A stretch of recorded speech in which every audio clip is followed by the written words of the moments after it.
At what age did you start doing work in the ashram? Well, I finished my studies in 1975, and we were, a batch of 42 students who were passing out. And out of those 42, I think almost 30 of us decided to stay back. That's interesting, Yes. because that's not the case today. Not at all, not at all. Times have changed, and I Yes, suppose yes. Mother has other plans for them.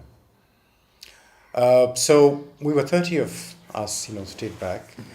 And I was, right from the launching of Oroville in 1968, I was totally mesmerized by this dream of the mother.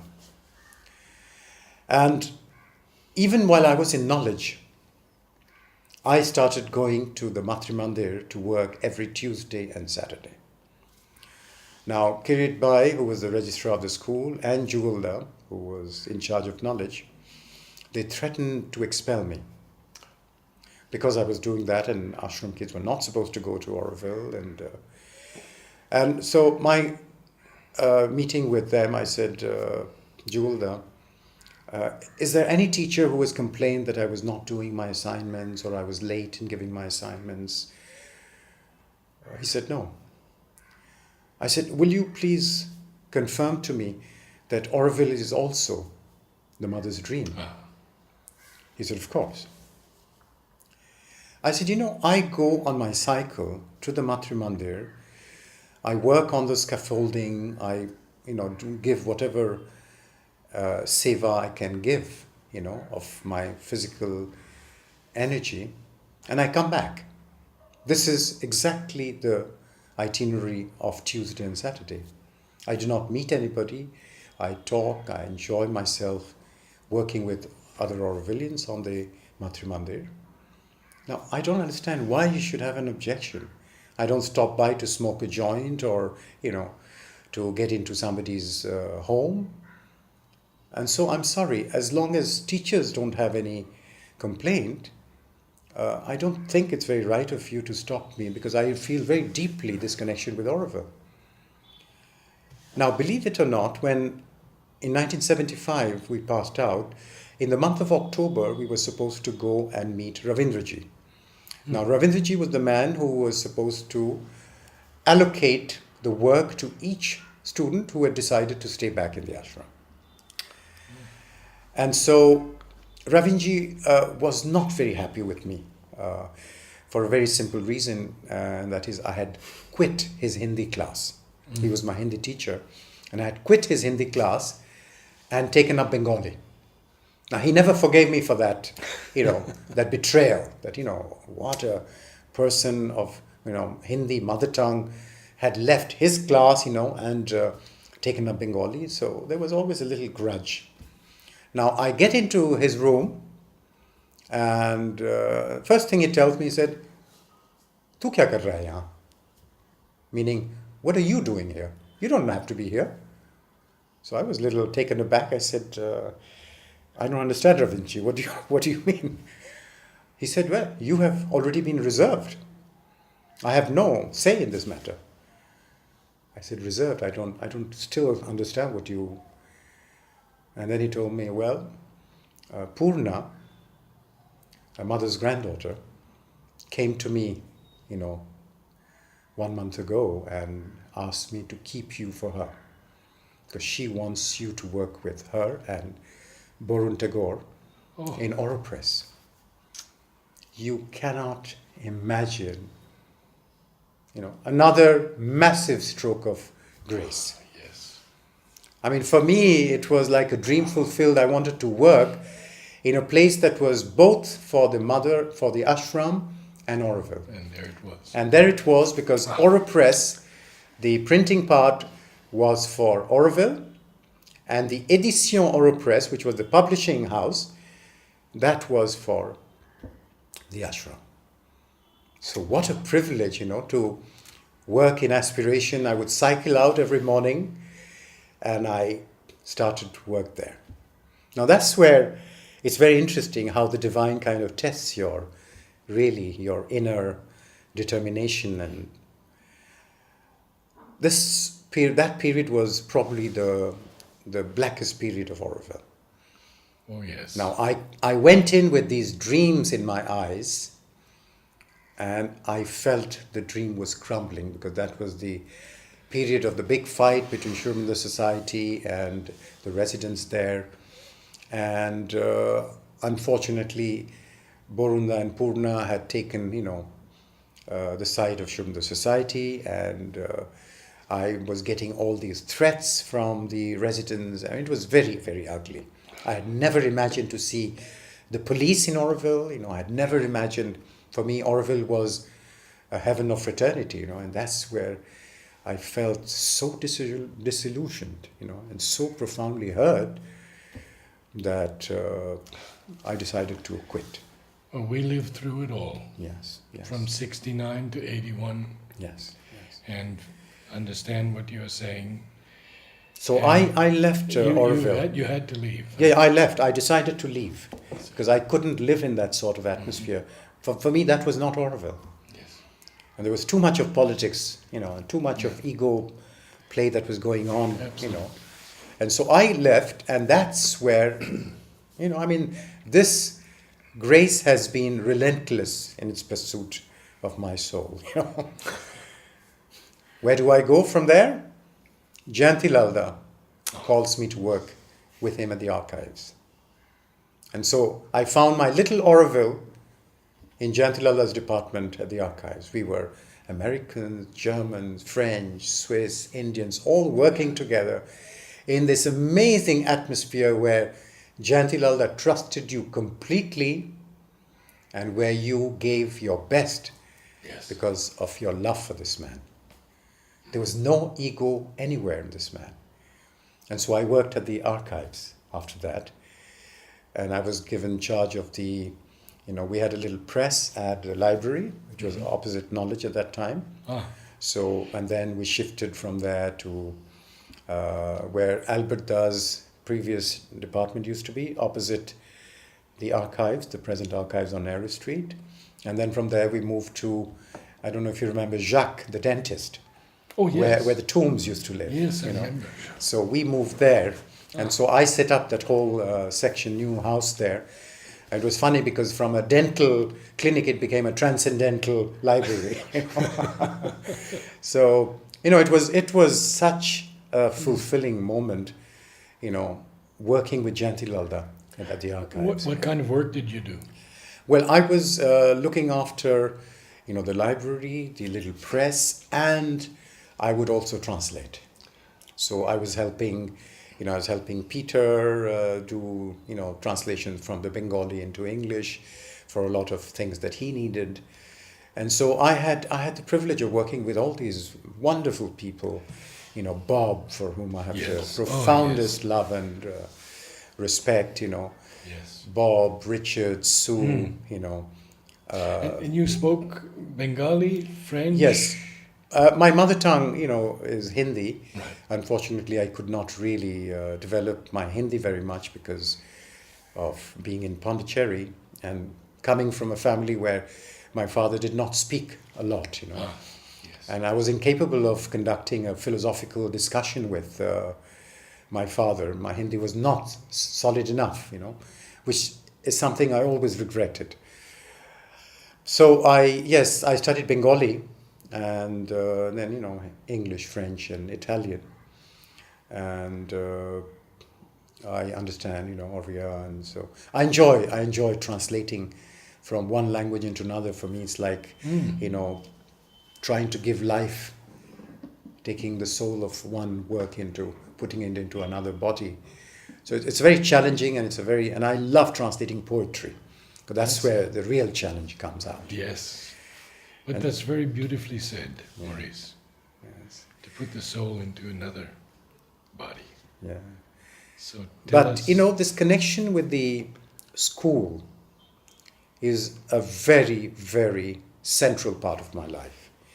Because I was extremely privileged once again, and I've been really spoilt by divine grace, by the Mother's grace.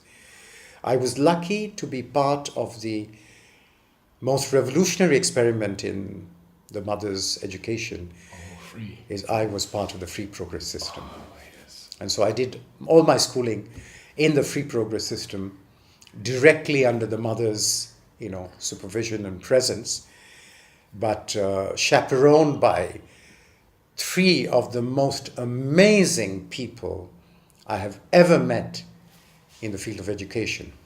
Tanmeda, Gupi, or Guru Prasad, Guru Prasad.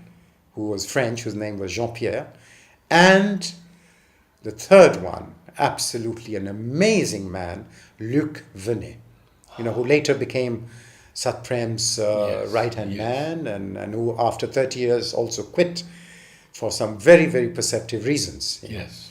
Yes. Now, Luc Venet was my teacher of mathematics, and at that time we used to do these Les Mathématiques Modernes, and I was an absolute duffer in mathematics, absolute cipher, And he would explain to me again and again and again and again. Now, what was amazing about him is each time he explained to me, he became more and more gentle. Oh, This I had never seen anywhere. yes. And today when I teach, I have his face before me. I said, a true teacher must be like Luke. Solidly stationed in that space of tenderness, love, and understanding. And so, the school has been a very central part, and right from the beginning, I have always, felt this connection, and I've always gone and, taught children at the ashram school.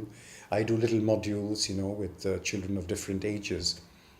But, because I teach at the lycée and I don't want my attention to be divided in two places, most of my teaching happens in the lycée, but I take care of the evening classes, of the sadhaks and other people who came to the ashram much later, who probably did not get this, privilege and grace of meeting the mother physically.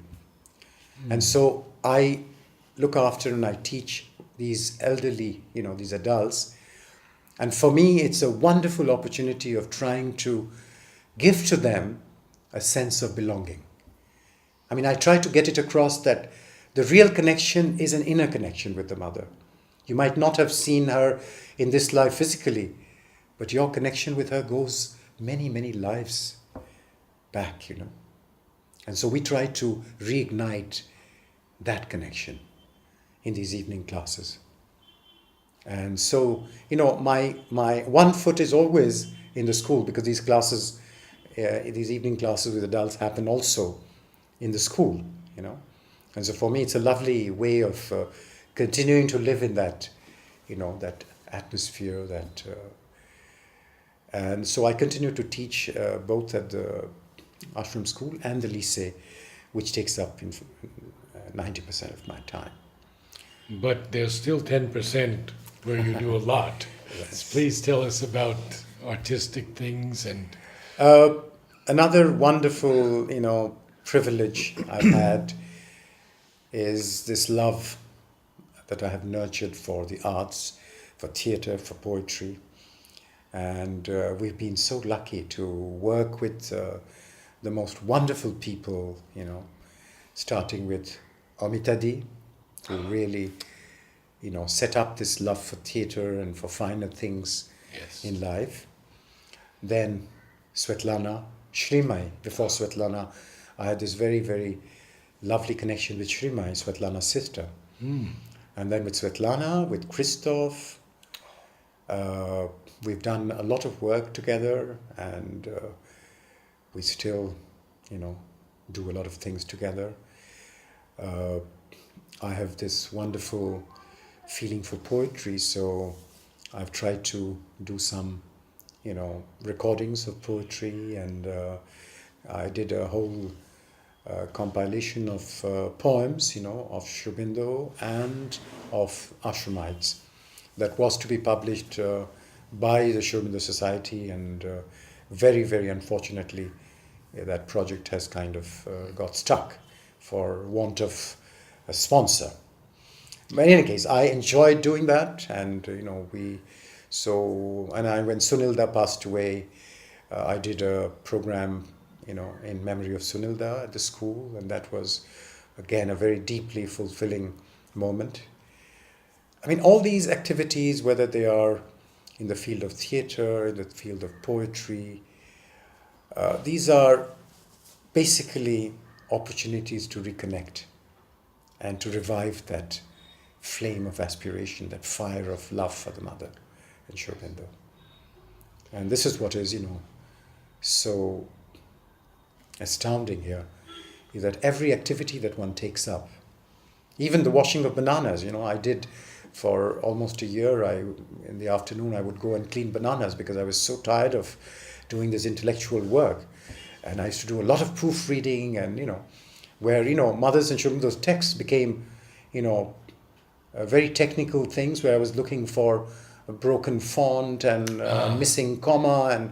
And so my whole connection with Sri Aurobindo's and Mother's text became extremely professional and technical.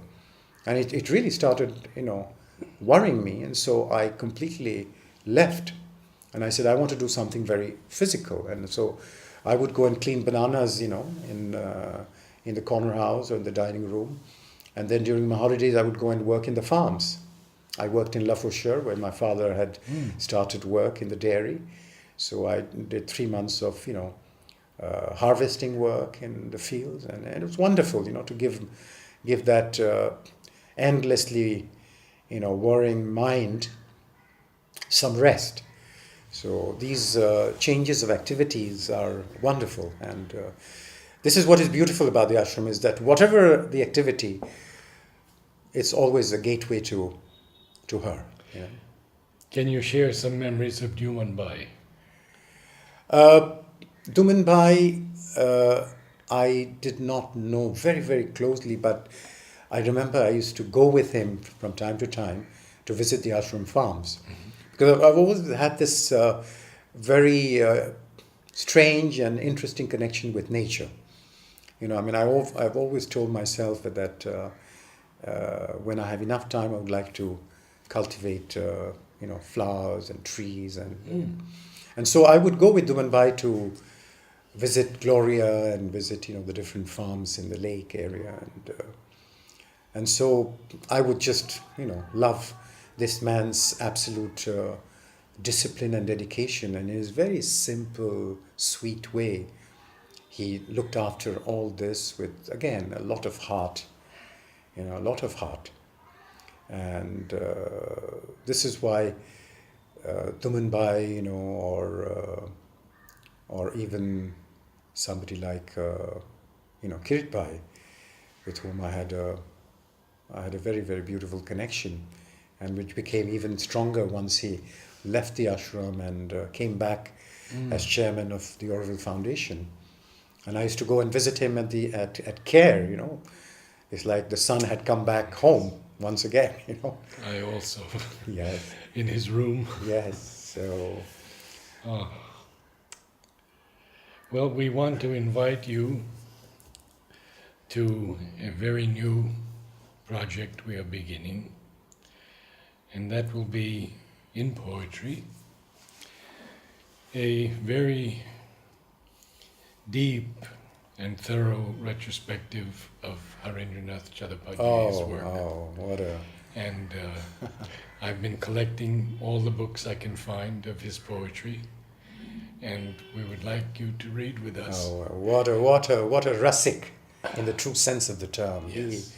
There is a poet who is just dripping with sweetness and depth. Yes. Absolutely. So we will have a series on Seeking the New Poetry, it's called. Okay. And invite your participation on all levels. If you have new poets.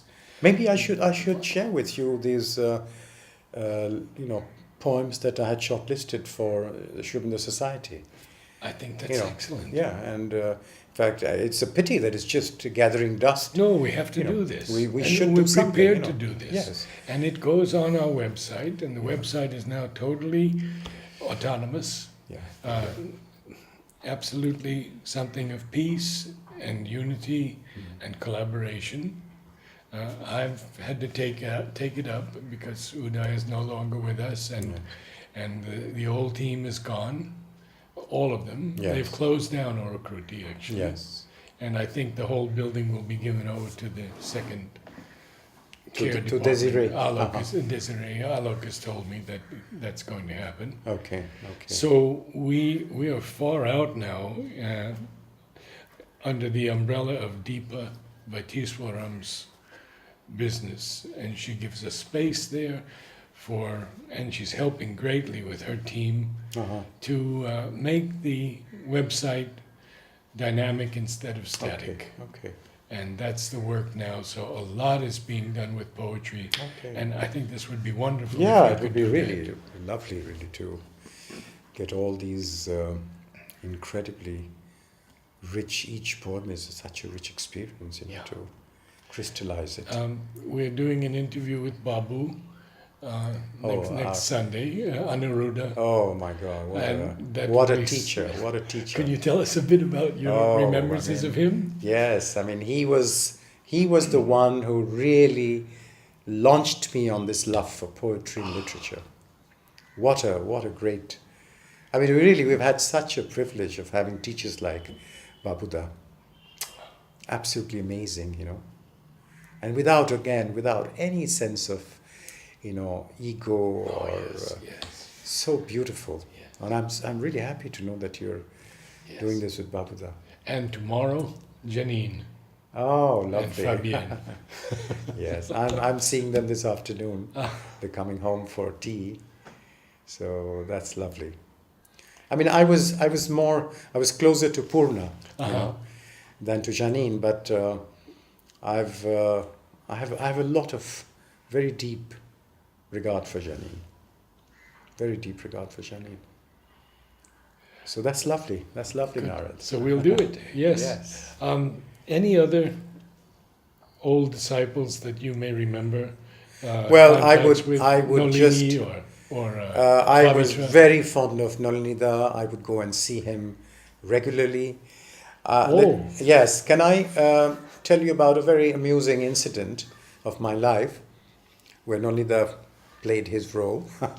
I was, you know, as a child, I was absolutely obsessed with cinema, you know. And there was a clear rule that ashram kids were not allowed to go to town to watch films. Now, when that kind of obsession is much stronger than anything, you know, I used to, you know, sneak out with some of my friends from the ashram, and we used to go and watch films outside.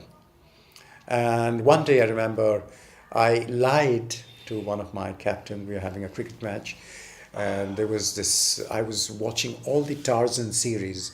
You know, I just could not miss a single one, and it happened to be at the same time slot as the cricket match. And this was Tarzan in New York. You know, I said, "Wow, Tarzan in New York, no trees. I mean, what is he going to do there in New York?" And so I told my teacher, my captain, you know, Joyda. I said, you know, I'm really sorry. I don't know what to do. I have this match, but I have to go and see the mother at, you know, 10 o'clock. And so he said, oh, but you're asking this question? You just leave at 9:30. That is much more important. Well, I said, thank you so much, Joyda. You're really so understanding. And at 9:30, I sneaked out to Ajanta, which used to be a cinema right near the signals. And we were watching this film, absolutely thrilled. And the projector breaks down, and who is the expert in projector repair? Somebody from the ashram, Gopi. So Gopi is repairing this projector, and there I am, you know, sitting right in the front row and, you know, gesticulating because the film had, you know, got cut at such a crucial moment of the film. I wanted to know what to... And so I was gesticulating. I was still wearing my group shorts. And Gopi, through that little hole, he notices me sitting in front with another, you know, childhood friend of mine. And believe it or not, after repairing, he went to the sports ground to meet this captain who was conducting the cricket match. And he tells him that I saw two of your boys watching a film in Ajanta. He said, no, you must have made a mistake. There, you know, he's gone to the mother. He didn't know that. The mother at that time was with Tarzan in New York, And so I was caught. And my God, that fear, that visceral fear that I was going to be thrown out of the ashram was so strong, and I was like, somebody had hit me with a 1-ton hammer on my head. I was stunned, Yes. I said, my God, what am I going to do now? And so after 2 hours of that complete zombie-like days, I quickly scribbled a letter to the mother, and I rushed to Nolinida, and I said, Nolinida, please, please take this letter to the mother and get an answer today itself. You might ask why the urgency, because the following morning at 10 o'clock, I had my meeting with Dada, who was an absolute terror for us. So I had to meet Dada at 10, and I wanted to have the mother's answer before that. So Nolita said, well, Nolita had a lot of, very soft, understated humor, but he was the heart of gentleness. And so he said, well, I'll see. And so he takes the letter and he went up to see the mother at about 3 o'clock. And I was sitting there, at his door, waiting for him to come. Yeah. And he came down at about 5:15, 5:30. And I just almost pounced on him. I said, Nolita, has mother replied to my letter? He said, your letter? He pretended he had completely forgotten. And my fear and desperation is rising. And he sits down in his chair and he starts, flipping through all the... And, very casual, very relaxed. I said, Nolita, please tell me. And he said, yeah, is this your letter? I said, yes, Nolita, please give it to me. What has she said? He said, I'll give it to you on one condition. Oh. Will you allow me to copy the mother's answer in my notebook? So there I said there must be something very beautiful. And so I felt so relieved. And so mother had given me a prayer. And she said, you recite this prayer before going to bed and first thing when you wake up in the morning. Oh. Don't worry. It will pass. And you can't believe me. You won't believe me, Narad. I used to watch 40 to 42 films a month. And this was not a time of, video downloading from the net. Yeah. This was going to a cinema and watching a real film. From 42 films a month, within 6 months I was watching 10, 12. In a year I was watching maybe 1 or 2 films a year. And today, I don't even go to the playground except to find myself in the mother's atmosphere. I have become so selective about cinema.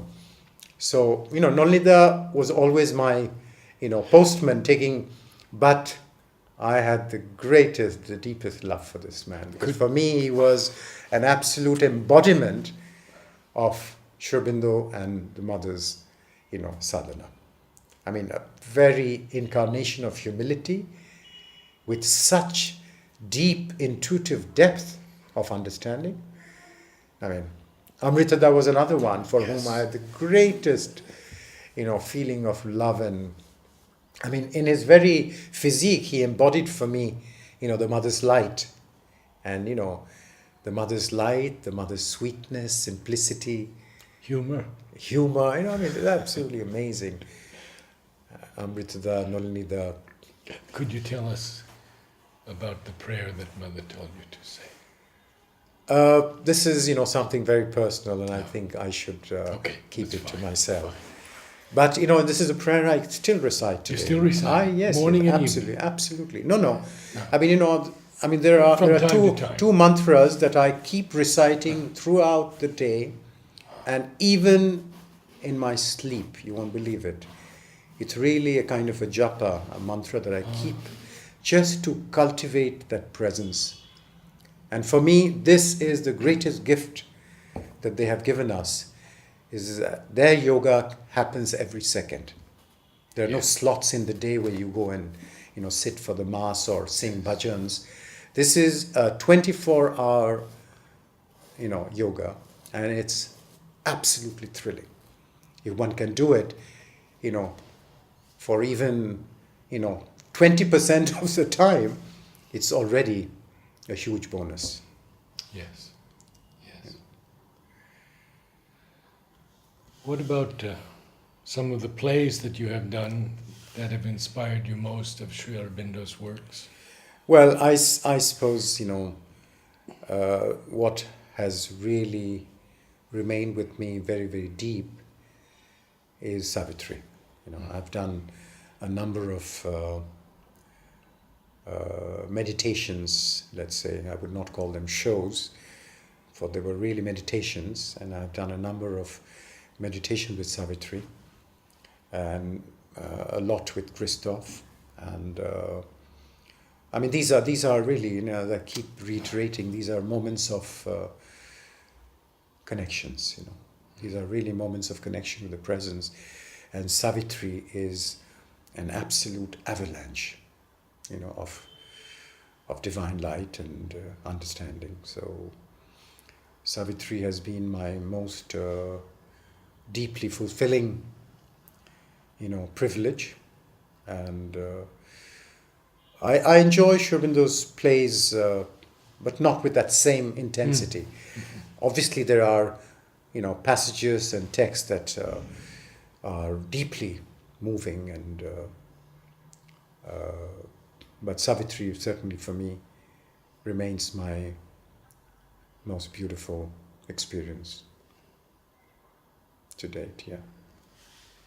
What I find amazing in Sri Aurobindo's plays is this incredible. You see Sri Aurobindo's, this Henri Cartier-Bresson picture of him sitting there like a lion, on his chair, and you would never imagine that the same man is so sparkling with humor, so sparkling with humanity and laughter and incredible knowledge of human psychology in matters of love, and I mean it's just unbelievable.